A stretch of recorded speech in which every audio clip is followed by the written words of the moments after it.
আসলাম আমার ফেস দেখে নিয়ে গেল বা একটা সম্পর্কের খাতিরে কাজ পেয়ে গেলাম এমনটা না। এই শাবনূর আপুর বড় একজন ফ্যান থাকে যে শাবনূর আপুকে দেখেই আমি নায়িকা হতে চাই। আমার যতগুলা কাজ হয়েছে আপনি পরিচালক থেকে শুরু করে প্রোডাকশন লোকজন সবাইকেই জিজ্ঞেস করবেন, স্ক্রিপ্ট রাইটার বা ডিরেক্টর সব কিছুতে আসলে মানে অডিশন দিয়েই কিন্তু আমি মানে সুযোগ পেয়েছি।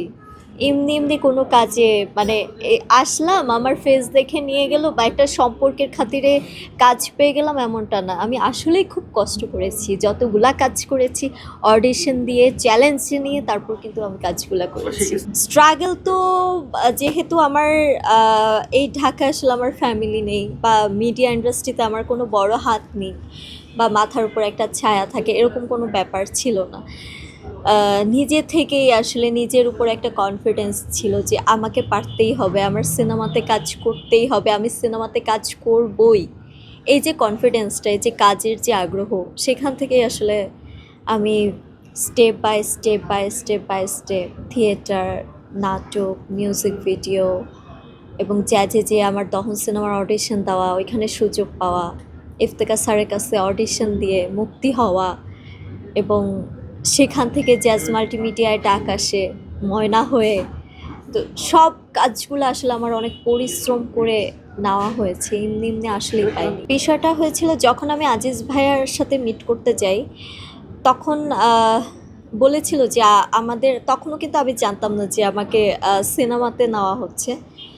আমি যাই অফিসে, তার সাথে বসি এবং সে বলল যে আমাদের দহন সিনেমায় 3 জন হিরোইন লাগবে, আপনি যদি রাজি থাকেন তাহলে আমাদের আরেকজন ফুলবানুর যে ক্যারেক্টারটা, ওটার জন্য আপনাকে সিলেকশন করা হবে যদি আপনি অডিশন দিয়ে ভালো অভিনয় দেখাতে পারেন। আমি রায়হান রাফি ভাইয়ের কাছে অডিশন দিই। ও তার আগে এটাও বলা হয়েছিল যে এই সিনেমায় আপনার মানে নামের উপরেই একটা গান থাকবে, মানে ফুলবানুর যে ক্যারেক্টারটা, সে যে নায়িকা হচ্ছে এটার উপরে একটা গান থাকবে। তো আমি বললাম তাহলে তো ভালো। তাও হচ্ছে আমি শাবনূর আপুর বড় একজন ফ্যান থাকে যে শাবনূর আপুকে দেখেই আমি নায়িকা হতে চাই, এরকম একটা ক্যারেক্টার। কিন্তু দিন শেষে যখন আমি দহন সিনেমা করি বা আমার গানটা আসলেই আমাকে দেওয়া হয় না, এবং আরেকটা গানে নেওয়ার কথা ছিল, 2টা গান টোটাল। একটা হচ্ছে আপনার সিনেমার টাইটেল সং মেবি, তো ওই সিয়াম আহমেদ ভাইয়ার ওইখানে আমার বেশ কয়েকটা সিন ছিল, কারণ স্টোরি তো আমাকে বলা হয়েছিল। বাট ওই সিনগুলো না মানে হ্যাঁ 6-7টা সিন নিবে, সেখানে সিন রাখা হয়নি, মাত্র একটা 3 সেকেন্ডের একটা সিন দেওয়া হয়। তো আমার কাছে মনে হলো যে এটা সান্ত্বনা পুরস্কার না কি, বুঝলাম না। মানে আমাকে কোনোভাবেই যখনই আমি দেখেছি শুটিং স্পটে, আমি যখন আমার ফার্স্ট ডেতে আমার যে শ্যুটটা হয়েছিল, তখন জাস্ট ক্যামেরা ওপেন হয়, আমি যখন ডায়লগ ডেলিভারি দিচ্ছিলাম, প্রত্যেকটা মানে ক্যামেরার পেছনের লোকজন, ক্যামেরাম্যান থেকে শুরু করে পরিচালক রায়হান রাফি বা সবাই ওয়াও বলে হাতে তালি দিচ্ছিল। এটা আসলে অনেকের পছন্দ হয়। তো অনেকে চিন্তা করেছিল যে এর মাঝে সম্ভাবনা আছে, স্ক্রিনে আমাকে কেন সুন্দর লাগবে, আমাকে মেকআপ ডাউন করে দিচ্ছে।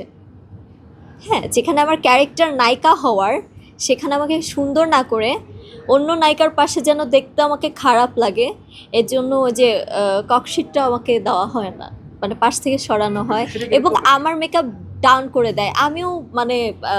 আমিও ঘাটতারা ওয়াশরুমে যেয়ে আমি আমার মেকআপ ঠিক করে ফেলতাম, মোটামুটি যতটুকু দরকার ফেস পাউডার দিয়ে একটু লাইট ব্রাইট করে দিতাম।